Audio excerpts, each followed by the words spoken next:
Halo semuanya, selamat datang kembali di Server Coding. Pada video ke-13 ini kita akan belajar mengenai operator assignment. Oke, langsung saja kita ke pembahasannya. Silahkan teman-teman buka teks editornya kembali, lalu kita akan masuk ke part 13 ya. Oke, di sini saya sudah dapat codingannya, lalu kita akan bahas secara pelan-pelan ya teman-teman, supaya lebih bisa memahami.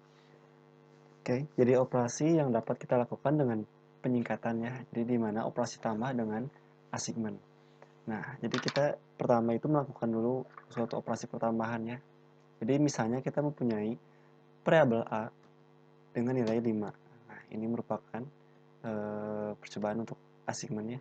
Di print ini nilai A. Selanjutnya kita buka komentar nih. Di A plus sama dengan 1. Nah, ini maksudnya adalah A, nilai A plus 1. Ya, jadi A itu kan nilainya tadi 5.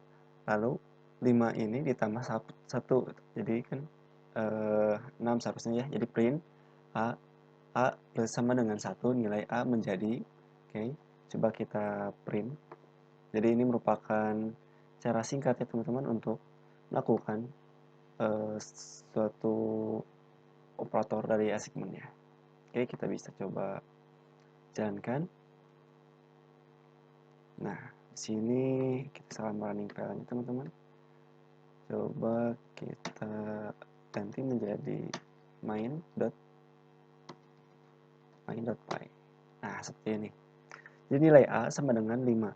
Nilai A plus sama dengan 1, nilai A menjadi 6. Nah, jadi plus sama dengan itu artinya A sama dengan A plus 1. Nah, tapi disingkat kita bisa menjadi seperti ini. Oke, selanjutnya kita akan coba nih. A min sama dengan 2. Artinya, jadi A sama dengan A min 2. Jadi nilai A ini kan tadi 5 dikurangi 2. Nah, ketika kita print min sama dengan 2, maka hasilnya seharusnya 3 ya. Kita bisa running. Oke, di sini 4. Oh iya, 4 karena sekarang nilai A itu sudah menjadi 6 ya. Sudah menjadi 6 lalu dikurangi dengan 2, yaitu 4 ya, sudah betul. Oke. Lalu kita akan mencoba nih untuk operator dari perkalian. Jadi kita bisa menulis seperti ini, bintang sama dengan 5 ya.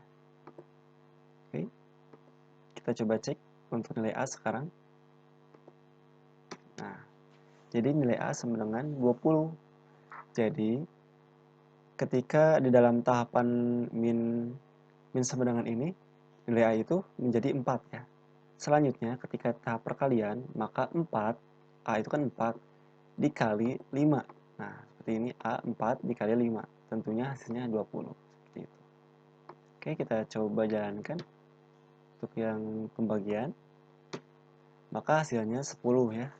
Jadi 20 dibagi 2. Nah, ini teman-teman bisa ikuti ini untuk script dari assignment ini. Oke. Kita coba komentar terlebih dahulu untuk bagian variabel A ini. Lalu kita masuk ke dalam bagian kedua. Nah, kita mempunyai variabel B sama dengan nilai 10 ya. Lalu print nilai B yaitu 10. Nah, di sini terdapat modulus dan floor division. Nah, ini hasil persennya dari 3. B persen 3. Nah, kita untuk mengeceknya atau melakukannya seperti ini, bisa langsung persen sama dengan 3 ataupun B persen 3 gitu. Oke, kita bisa coba jalankan. Nah, nilai B 10. Nilai B persen sama dengan 3, nilai B menjadi 1. Oke. Selanjutnya kita coba cek.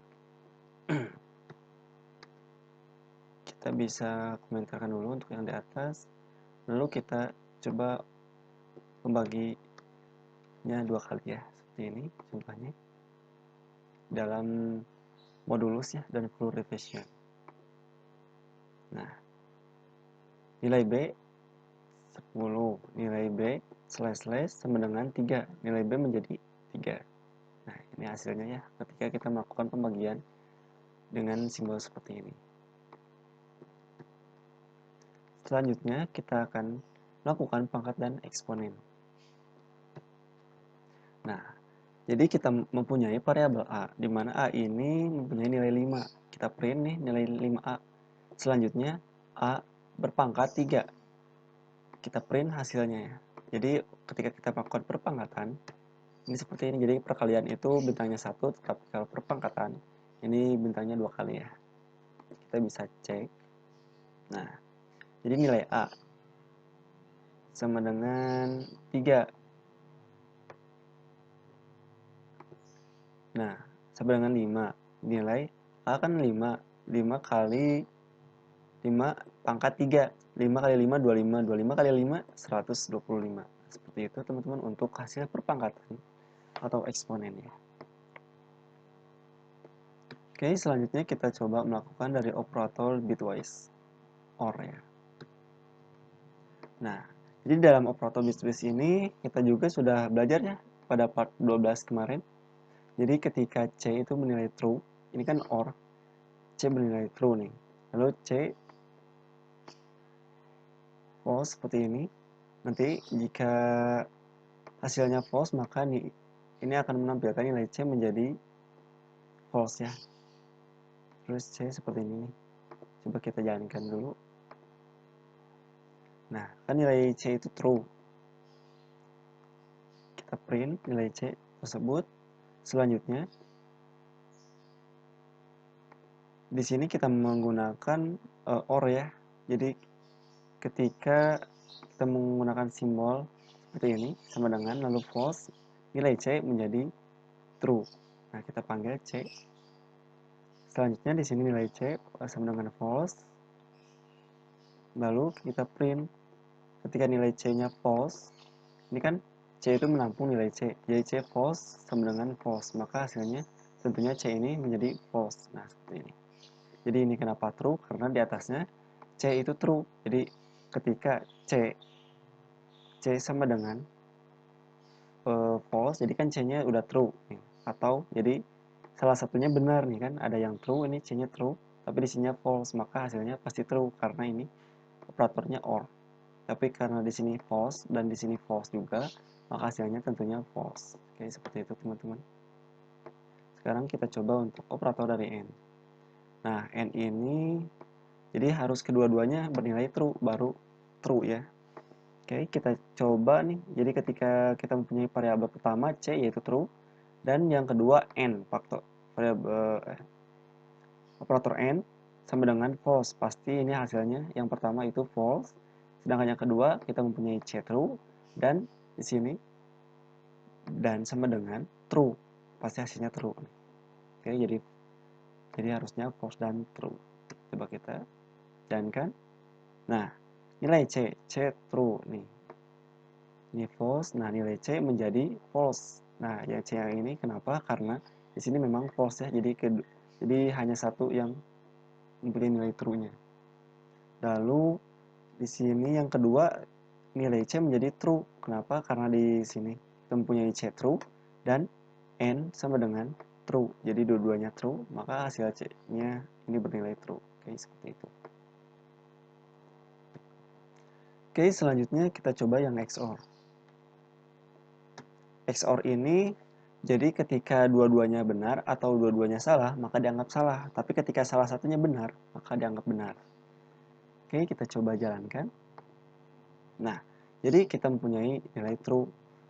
Lalu yang kedua ini false, maka hasilnya harusnya true ya teman-teman untuk yang pertama. Nah, ini sudah true, benar.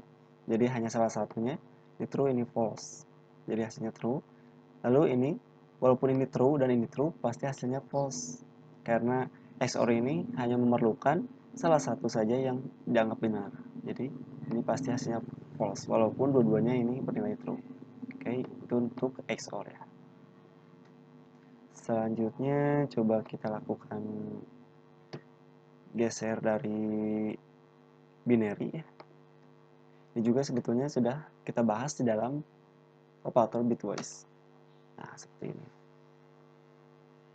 Jadi ketika kita mempunyai variabel D, ini seperti ini ya. Jadi bernilai 2 pangkat 0, 2 pangkat 1, 2 pangkat 2. Nah, ini 4 mungkin nilainya. Nah, jadi ketika kita melakukan suatu arah panas seperti ini, maka dia akan bergeser nih. Bergeser dari, akan ditambahkan angkanya di depannya, 00-nya. Jadi bergeser ke arah kanan. Sedangkan ketika kita, maka ini akan bergeser ke arah kiri.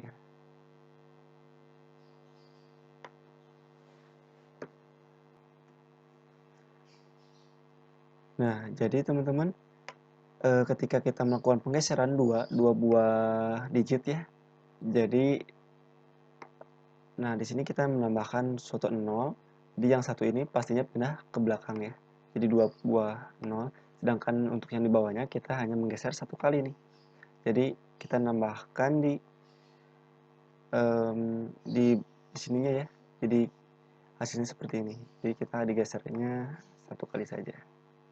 Nah, jadi itu teman-teman untuk cara menggeser, lalu melakukan suatu operator dari pangkat atau eksponen, dan juga kita sudah melakukan assignment ya, faktor assignment untuk melakukan suatu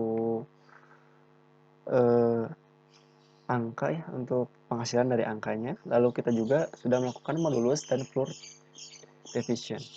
Oke teman-teman, mungkin sekian di dalam part ke-13 ini. Mudah-mudahan video ini bermanfaat. Assalamualaikum warahmatullahi wabarakatuh.